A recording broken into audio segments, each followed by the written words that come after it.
Severance hit session March 19. யூஎஸில் Trump வந்ததுக்கப்புறம் இந்த இமிக்ரேஷன் பாலிசியாக இருக்கட்டும் as well as students who were supporting Palestinian issues so இவங்கள கர்டைல் பண்ணுறது இந்த மாதிரியான விஷயங்கள் எல்லாத்தையுமே வந்து ஆத்தர் என்னவா மீன் பண்ணுறாங்கன்னா கன்சர்வேட்டிவ் தாட்ஸை அப்ஹோல்ட் பண்ணுறாங்க. ஸோ அப்போது கன்சர்வேட்டிவ்ஸ் அப்படின்னு வரும்போது அது ஆப்போசிட்டில் ஹியூமனிடேரியன் ஸ்டடீஸ் அப்படிங்கிறது 1960s 70sல வந்து பெரிய லெவலில் ஸ்ப்ரெட் ஆக ஆரம்பிச்சிது. ஸோ இதில் டெமோக்ரஸி வேல்யூஸு அவங்களுடைய இண்டிபெண்டன்ஸ் ஃப்ரீடம் இதை பற்றிலாம் வந்து பெரிய லெவலில் இம்பிட்டஸ் கொடுக்கப்பட்ட ஒரு விஷயமாக கருதப்பட்டது.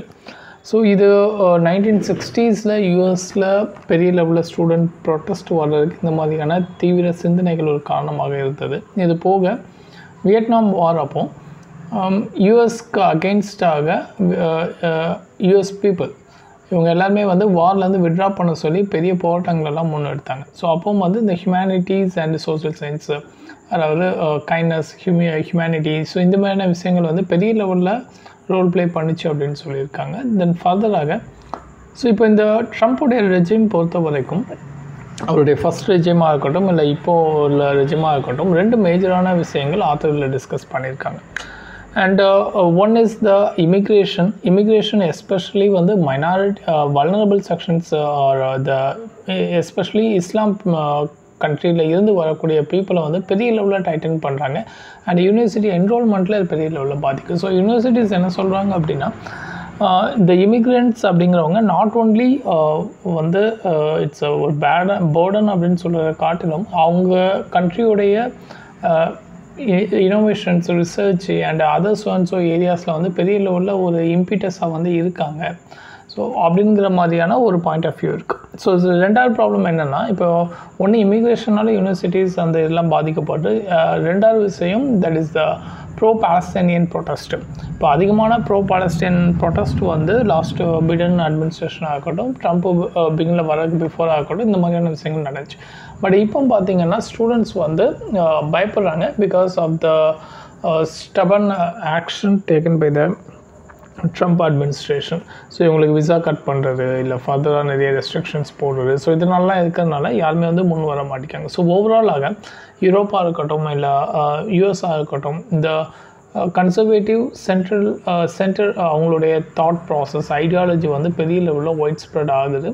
அண்ட் திஸ் லெஃப்ட் விங் அதாவது லெஃப்டிஸ்ட் ஐடியாலஜி அதாவது இடதுசாரி கொள்கைகள் இப்போது கவர்மெண்ட் வந்து டேட்டா கிரிட்டிசைஸ் பண்ணக்கூடிய மாதிரியான அந்த ஆக்டிவிட்டீஸை வந்து பெரிய லெவலில் கண்டெயின் பண்ணுறாங்க ட்ரம்ப்போடைய அட்மினிஸ்ட்ரேஷன் கீழே அப்படிங்கிறத அதில் மேஜர்லி ஆத்தர் வந்து டிஸ்கஸ் பண்ணியிருக்காங்க.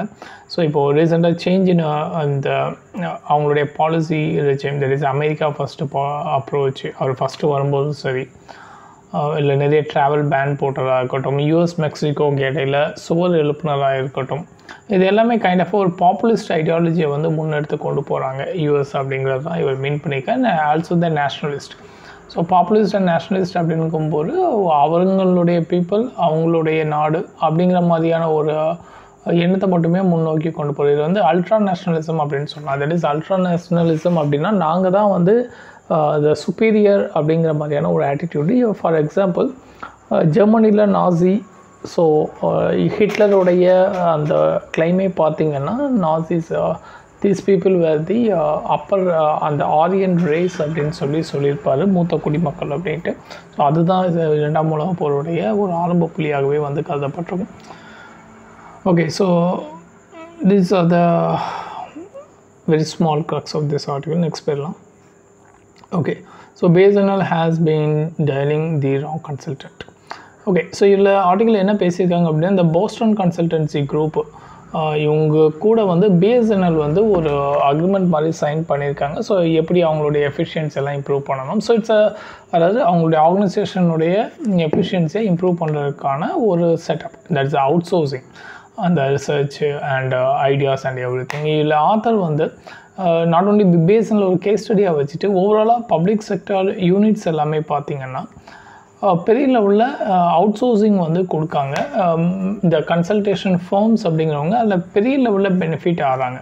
ஸோ இவங்க வந்து பார்த்திங்கன்னா மோஸ்ட்லி ப்ராஃபிட் அப்ரோச்சில் தான் வந்து இவங்களுடைய ஸ்ட்ராட்டஜிஸ் எல்லாமே வந்து மேக் பண்ணி கொடுக்காங்க. வேறஸ் பப்ளிக் செக்டர் யூனிட்ஸ் வந்து சர்வீஸ் ஓரியன்டாக சர்வ் பண்ணக்கூடிய ஒரு அமைப்பு. இது போக there is no accountability. இப்போ ஒரு கன்சல்டேஷன் ஃபார்ம் வந்து சொல்கிறாங்க, இப்போ ரீசெண்டாக இந்த இவங்க என்ன ரெக்கமெண்டேஷன் கொடுத்துருக்காங்க அப்படின்னு பார்த்தீங்கன்னா, இந்த Boston consultancy group for BSNL, அதாவது ஒர்க் ஃபோர்ஸை வந்து ரெடியூஸ் பண்ணுங்கள் அப்படின்னு நிறைய ஜாப் கட் பண்ண சொல்லியிருக்காங்க. ஸோ அப்போ இவங்க கொடுக்கக்கூடிய இந்த ரெக்கமெண்டேஷன்ஸ் இது பெரிய லெவலில் பெனிஃபிட்டாக இருக்கா, அதுலேருந்து அவுட்கம் வருதா அப்படிங்கிறதுக்கான எந்த அஷூரன்ஸும் கிடையாது. அண்ட் அப்படி வரலன்னா இவங்களுடைய ஃபீ வந்து ரிட்டர்ன் தருவாங்களா அப்படியும் கிடையாது. So there is no accountability in this overall thing. So இதையும் வந்து ஆத்தர் வந்து கிரிட்டிசைஸ் பண்ணியிருக்காரு. இப்போ கான்ஃப்ளிக்ட் ஆஃப் இன்ட்ரெஸ்ட் அப்படிங்கிறது வரதுக்கான பாசிபிலிட்டிஸ் அதிகமாக இருக்குது. அதாவது இப்போது இந்த ஒரு கன்சல்டன்சி ஃபார்மை வந்து பிஎஸ்என்எல் அப்ரோச் பண்ணுறாங்கன்னா, சேம் கன்சல்டன்சி ஃபார்ம் வந்து ஏர்டெலோடையோ இல்லை ஜியோவோடையோ இல்லை other private competitors or regulators கூட இன்டர்லிங்க்டில் இருப்பாங்க, அவங்களுக்கும் இவங்க ஒர்க் பண்ணி கொடுப்பாங்க. ஸோ அப்போ சர்டன் டைம்ஸில் அவங்களோட இன்ஃப்ளூயன்ஸில் சர்டன் பாலிசிஸை வந்து இவங்க அவங்களுக்கு ஏற்ற மாதிரி இந்த பப்ளிக் செக்டர் யூனிட்ஸ்க்கு வந்து டியூன் பண்ணுறதுக்கான வாய்ப்புகளும் அதிகமாக இருக்குது அப்படிங்கிறதையும் வந்து ஆத்தர் பேசிப்பார். இது போக தட் இஸ் மார்க்கெட் ஓரியன்ட் அப்ரோச்லாம் வந்து இவங்க வந்து ஃபுல்லாகவே வந்து எடுப்பாங்க. ஸோ இவங்களுடைய அப்ரோச் மேபி ஷார்ட் டேர்மில் வந்து கெயின்ஸ் கொடுக்கலாமே தவிர பட் லாங் டேர்மில் வந்து பெரிய லெவலில் கெயின்ஸ் வந்து கொடுக்காது அப்படின்னு சொல்லியிருக்காரு. அண்டு பெரிய லெவலில் பாலிசி மேக்கிங்கை இவங்க இன்ஃப்ளூயன்ஸ் பண்ணுறாங்க. அது அவுட் சைட்லேருந்து ஒரு தேர்ட் பார்ட்டி ஏஜென்ட்ஸ் வந்து அவங்களுடைய ஐடியாஸ் எல்லாம் கொடுக்கணுங்கிற பேரில் பப்ளிக் பாலிசிஸில் பெரிய லெவலில் அவங்களுடைய இன்ஃப்ளூயன்ஸ் வந்து எடுக்காங்க. தட்பை அவங்களும் பெனிஃபிட் ஆகிக்கிறாங்க, ஹியூஜ் சம் அமௌண்ட்டும் பே பண்ணப்பட்டிருக்கு. இதோடைய இம்பேக்ட் இந்த மாதிரி அவுட் சோர்சிங் விடுறதுனால இம்பேக்ட் என்ன ஆகுது அப்படின்னா, பப்ளிக் செக்டர் யூனிட்ஸ் இன்னமும் அவங்களுடைய இன்டர்னல் கெப்பாசிட்டியை வந்து டெவலப்பே பண்ணாமல் இன்னும் போராகவே போய்கிட்டே வர்றாங்க. பிகாஸ் ஒவ்வொரு ப்ராஜெக்ட்ஸும் இந்த மாதிரியான கன்சல்டன்சி ஃபார்ம்ஸ் எடுத்து பண்ணும்போது இவங்க வந்து அந்த ஸ்கில் நாலேஜை வந்து அந்த பப்ளிக் செக்டர் யூனிட்ஸில் இருக்கக்கூடிய எம்ப்ளாயிஸ்க்கு வந்து ஷேர் பண்ணுறது கிடையாது. ஸோ தட் அந்த பீப்புளுக்கு அந்த நாலேஜ் இல்லாமல் போயிடும். ஸோ நெக்ஸ்ட் ப்ராஜெக்ட் வரும்போதும் இந்த reliability over these outsourcing units, so இவங்ககிட்டலாம் வந்து திரும்பி வந்து நிற்கிற மாதிரியான ஒரு வாய்ப்புகள் வரும். இது வந்து ஒரு virtual cycle, again and again dependency அப்படிங்கிற மாதிரி ஒரு இதுக்குள்ளேயே வந்து போய்கிட்டே இருக்கும். Then inefficiency this will lead to in the organisation. So அப்போ திஸ் ஓவரால் பார்த்திங்கன்னா பெரிய லெவலில் இந்த ப்ரொடக்டிவிட்டியை வந்து ரெடியூஸ் பண்ணிடும். அப்போ இதுக்கு என்ன பண்ணலாம் இதை இம்ப்ரூவ் பண்ணுறதுக்கு அப்படின்னா, அவுட் சோர்சிங் வந்து பெரிய லெவலில் ரிலே பண்ணக்கூடாது, ரெடியூஸ் பண்ணிக்கணும். Rather then will go for recruitment, better way of recruitment process பண்ணுறது, ட்ரைனிங் வந்து எஃபெக்டிவாக அப்கிரேட் பண்ணுறதுக்கான மிட் டேர்ம் ட்ரைனிங்காக இருக்கட்டும், இல்லை லாங் டேர்ம் ட்ரைனிங்காக இருக்கட்டும், இல்லை இமிடியேட் அந்த இண்டக்ஷன் ட்ரைனிங், வாட் எவர் இந்த ட்ரைனிங் எல்லாமே பார்த்திங்கன்னா எஃபெக்டிவாக வந்து ப்ரொவைட் பண்ணணும். அண்டு ஒரு அந்த என்விரான்மெண்ட் பார்த்திங்கன்னா கண்டியூசிவான ஒரு இனோவேஷன் க்ரியேட் பண்ணக்கூடிய ஒரு கல்ச்சர் ப்ரொமோட் பண்ணக்கூடிய ஒரு என்விரான்மெண்ட்டாக இருக்கணும், காம்படிட்டிவாக இருக்கணும். ஸோ இது எல்லாமே வந்து பப்ளிக் செக்டர் யூனிட்டை எஃபெக்டிவாக இருக்கும். ஸோ ஓவரால் நீங்கள் அவுட் சோர்சிங் போய் இதை இன்எஃபிஷியண்ட்டாக மாற்றுறதுக்கு பதிலாக internal capabilities of these public sector யூனிட்ஸை வந்து மேம்படுத்துகிற மூலியமாக பப்ளிக் செக்டர் யூனிட்ஸை பெட்டராக ரன் பண்ணலாம் அப்படிங்கிறது தான் இந்த ஓவரால் ஆர்டிக்கல். நெக்ஸ்ட் பேர் தி dystopian side of insta commerce. Okay, so இதை பொறுத்த வரைக்கும் இட் வாஸ் லைக் நம்ம இப்போ நார்மலாக சந்தை அப்படின்னு சொல்கிறாங்க இல்லையா, அதாவது இவர் எதை பற்றி பேசியிருக்கோன்னா மஸ்தூர் மண்டின்னு எதை மீன் பண்ணுவாங்க அப்படின்னா, நார்மலாக பீப்புள் வந்து இப்போ நீங்கள் இந்த படம் பார்த்துருந்தீங்கன்னா தெரிஞ்சிருக்கும் புஷ்பாவில். ஸோ பீப்புள் எல்லாருமே பார்த்திங்கன்னா ஒரு இடத்துல கூடியிருப்பாங்க காலையிலே, அதாவது வேலையை ஏதாவது கிடைக்குமா அப்படிங்கிறதுக்காக. ஸோ அங்கே வந்து கான்ட்ராக்டர்ஸ் நிறைய பேர் வந்து யார் என்னென்ன வேலை தெரியும் அப்படிங்கிறதெல்லாம் பார்த்து அவங்கள வந்து செலக்ட் பண்ணி காரில் ஏற்றி கூப்பிட்டு போவாங்க. ஸோ அதெல்லாம் வந்து இந்த மஸ்தூர் மண்டி அப்படின்னு சொல்கிறாங்க. ஸோ இதை எதோட கம்பேர் பண்ணுறாருன்னா இந்த கிக் எக்கனாமி. ஓகே, ஸோ இவங்களுக்கான அந்த எம்ப்ளாய்மெண்ட் இதை வந்து இவங்க இதே மாதிரியான ஒரு நடுவில் ஒரு இன்டர்மீடியரி வச்சு எம்ப்ளாயர்ஸ் வந்து கம்பெனிஸ் வந்து ஒர்க்கர்ஸை வந்து ரெக்ரூட் பண்ணுறாங்க. அண்ட் தீஸ் மண்டீஸ் இப்போது டிஜிட்டலி ஆன்லைன் ப்ரெசன்ஸில் வந்து they're doing their work. So there lot of people are getting pulled in there. ஸோ அதில் இவங்க வந்து நிறைய பேர் செலக்ட் பண்ணுறாங்க. அண்டு இவங்களை பொறுத்த வரைக்கும் அவங்களுக்கு எந்த விதமான சோசியல் பெனிஃபிட்ஸோ இல்லை வேஜஸோ, அதாவது இந்த ஓவரால் போர்ட்டலே எப்படி ஆப்ரேட் ஆகும், இந்த ஓவரால் இந்த மண்டிஸ் அப்படிங்கிறது எப்படி ஆப்ரேட் ஆகுன்னு சொல்கிறாருன்னா, தட் இஸ் டிமாண்ட் அப்படிங்கிறது இவங்க சைட்லேருந்து தான் வருது, இந்த கான்ட்ராக்டர் சைட்லேருந்து. ஸோ அப்போ அது அதர் சைட் பார்த்திங்கன்னா யார் கம்மியான வேஜஸ்க்கு அக்செப்ட் பண்ணிக்கிறாங்களோ அவங்கள தான் வந்து செலக்ட் பண்ணி கூட்டு போகிறாங்க. So that is one way. So அப்போது அந்த வேஜஸாக இருக்கட்டும், இல்லை ஒர்க்கிங் கண்டிஷனை பற்றி யாரும் பெருசாக கொஸ்டின் பண்ண மாட்டாங்க, அவங்களுடைய சோசியல் செக்யூரிட்டியை பற்றி யாரும் கொஸ்டின் பண்ண மாட்டாங்க. ஸோ அப்போ that is always these people are getting more profit. So இந்த firms எல்லாமே வந்து இந்த இன்டர்மீடியேட்ஸாக இருக்கக்கூடிய கன்சல்டன்சி ஃபார்ம்ஸ் ஆகட்டும், what ever, they know exactly எந்த அளவுக்கு அமௌண்ட்டை கம்மியாக கோட் பண்ணால் they can get a more profit அப்படிங்கிறது. அண்ட் இந்த இடத்துல கலெக்டிவ் பார்கெனிங் அப்படிங்கிறது வராது. ஏன்னா நிறைய போர்ட்டல் இருக்குது. ஸோ நிறைய பீப்புள் வந்து ஜாப் அப்ளை பண்ணுறாங்க, they get a call and they're getting into it. So அப்போ அவங்களுக்குள்ள ஒரு லிங்கே கிடையாது. அப்படிங்கிறதுனால கலெக்டிவ் பார்கெனிங் கூட சேர்ந்து அவங்க போராட்டம் பண்ணுறது இல்லை அந்த மாதிரிலாம் கிடையாது. பட் பீப்புள் பார்த்திங்கன்னா கொஞ்சம் ஓரளவுக்கு வந்து ஒர்க்கர்ஸ் வந்து அவேர் ஆகுறாங்க. இப்போ ரீசெண்டாக ஒரு போர்ட்டல் பற்றி ஆத்தர் பேசியிருக்காரு. தட் இஸ் இன்ஸ்டா மேட் அப்படிங்கிற ஒரு போர்ட்டல் கொண்டு வந்திருக்காங்க. இது பார்த்திங்கன்னா வித்தின் 15 மினிட்ஸ்க்குள்ளே உங்கள் வீட்டுக்கு யூட்டென்சில்ஸ், பாத்திரம் கழுவுறதாக இருக்கட்டும், வீடு தூக்குறதுக்கு இதுக்கு வந்து ஆட்கள் வர்றாங்க. 1 மணி நேரத்துக்கு 49 ரூபாய் பே பண்ணால் போகிறோம் அப்படிங்கிற மாதிரி. ஸோ இந்த இடத்துல ஒர்க்கர்ஸ் எல்லாமே பார்த்திங்கன்னா ஒரு போராட்டம் மாதிரி பண்ணுறாங்க. இல்லை they are providing a slogan that we need அதாவது எங்களுக்கு ரேட்டிங் தேவையில்லை, எங்களுக்கு உரிமைகள் தான் வேணும், we need a rights, we are human beings and we not slaves அப்படிங்கிற மாதிரியான ஸ்லோகன்லாம் வந்து அதில் நம்ம பார்க்க முடியுது. தென் ராஜஸ்தானில் பார்த்திங்கன்னா ஸோ இந்த மாதிரியான பீப்புளுடைய அந்த ரைட்ஸை வந்து ப்ரொவைட் பண்ணி கொடுக்கறதுக்காக ஒரு லெஜிஸ்லேஷன் ஃப்ரேம் ஒர்க் வந்து கொண்டு வர ட்ரை பண்ணாங்க. ஸோ இதில் அவங்களுடைய சோசியல் செக்யூரிட்டியாக இருக்கட்டும், அதே மாதிரி அவங்களுடைய டேட்டாஸை வந்து அதாவது ஓவரால் இப்போது ஸ்விக்கியில் வந்து ஒர்க் பண்ணுறாங்க அப்படின்னா எவ்வளோ அமௌண்ட் வந்து கலெக்ட் பண்ணுறாங்க, அதில் எவ்வளோ அந்த ஷேர்லாம் எப்படி டிவைட் ஆகுது, ஸோ இந்த மாதிரியான டேட்டாஸில் ஆக்சஸ் பண்ணக்கூடிய ரைட்ஸாக இருக்கட்டும், அண்ட் கிரிவன்ஸ் ரெட்ரஸல் மெக்கானிசம்க்கான ஒரு ப்ரொவிஷனாக இருக்கட்டும், இது எல்லாமே கொண்டு வரதா சொல்லியிருந்தாங்க. பட் ஆனால் இப்போ வரைக்கும் அது வந்து ப்ராசஸில் இல்லை. And apart from that Karnataka, தெலுங்கானாலையும் இந்த மாதிரியான திங்ஸ்லாம் கொண்டு வர்றதா சொல்லியிருந்தாங்க. பட் அங்கேயும் பார்த்திங்கன்னா இந்த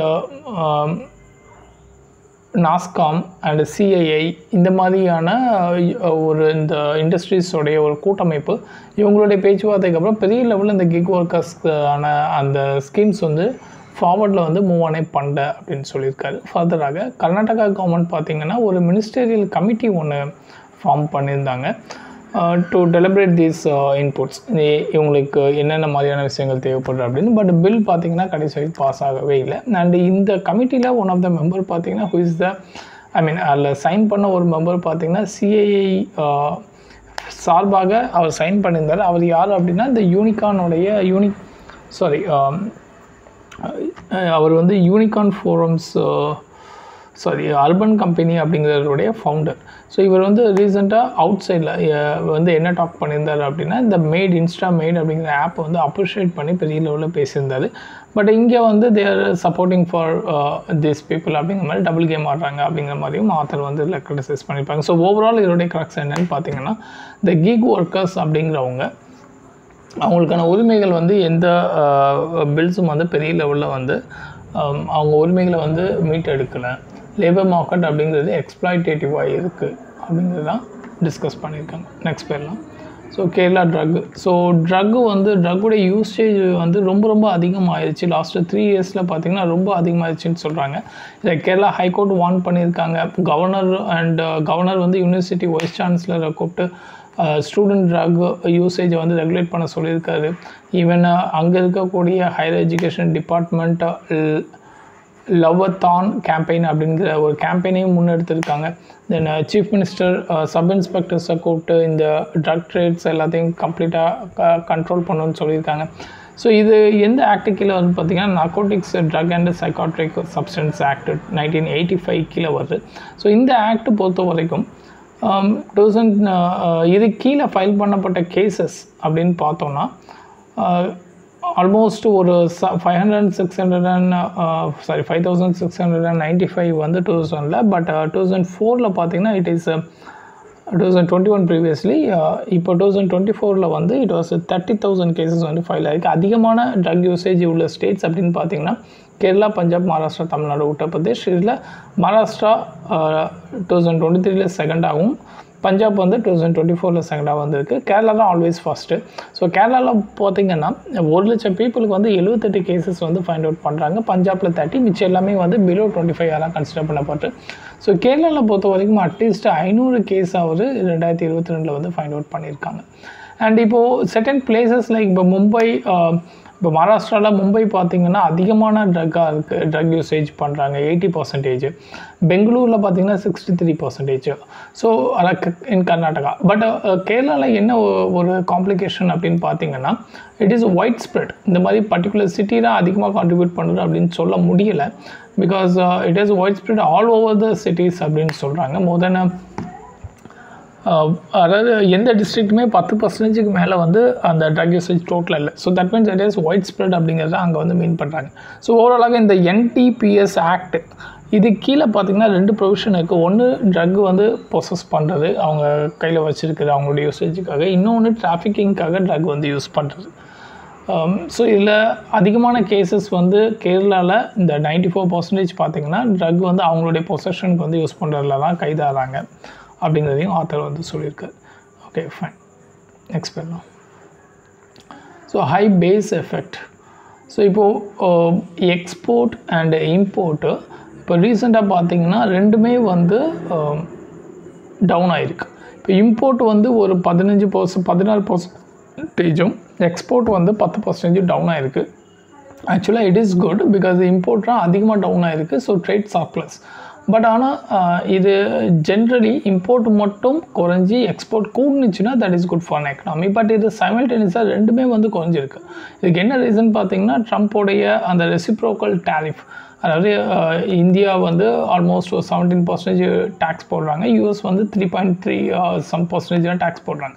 ஸோ யூஎஸ் என்ன சொல்லியிருப்பாங்கன்னா we will charge the same tax what you are charging அப்படிங்கிற மாதிரி சொல்லியிருப்பாங்க. ஸோ அதுக்கு பயந்து நிறைய இம்போர்ட் எல்லாமே வந்து நிறுத்தி வைக்கப்பட்டிருக்கு அப்படிங்கிற மாதிரி சொல்கிறாங்க. ஸோ இதுக்கப்புறம் நம்ம போய் ட்ரேட் டீல் எல்லாமே போட்டிருப்போம். ஸோ இதில் இன்னும் நம்ம அந்த BTA bilateral trade agreement India யூஎஸோடைய டாக் வந்து போய்கிட்டு இருக்குது அப்படிங்கிறதையும் பார்த்தோம். So it's not a free trade agreement. So இதில் WTOவில் இது வயலேட் பண்ணுறா இல்லையா அப்படின்னு சொல்லி ஒரு செப்பரேட்டாக ஒரு ஆர்டிகல் வேறு டிஸ்கஸ் பண்ணியிருந்தோம். ஓகே, இதில் ஃபர்தராக இன்னொரு விஷயம் பார்த்தீங்க அப்படின்னா யூஎஸ் பார்த்திங்கன்னா இந்தியாவுடைய second largest trading partner as well as top 5